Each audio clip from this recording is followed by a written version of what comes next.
National Cabinet does meet this morning in what's being described as a landmark meeting to map out the country's road to recovery.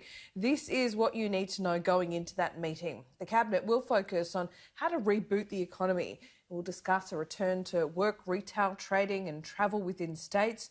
A three-stage plan to ease restrictions over 2 months will likely see children return to school, local travel and a lift on outdoor gathering bans.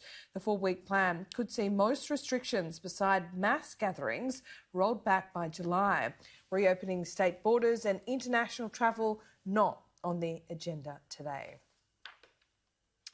And we'll take a look now at what this means for each state this Mother's Day. In Victoria, gatherings of only 2 people are permitted, except for immediate households.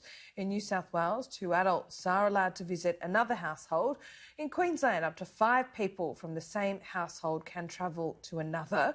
In Tasmania, there's no change. There's 2 people allowed to visit, but no visits to aged care homes.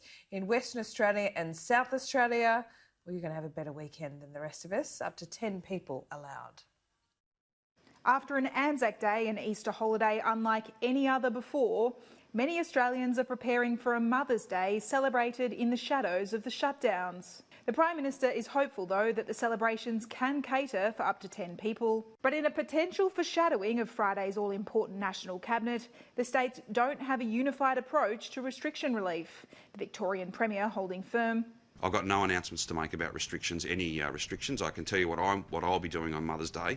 I will not be visiting my mum, even if it was lawful for me to do that. No change in New South Wales either, sticking to the 2-person visitor rule. It's still good news for all our mothers out there because we'll be able to visit them, 2 adults and children at any one time. Tasmanians also face a different Mother's Day, with the Premier promising to march to the beat of his own drum.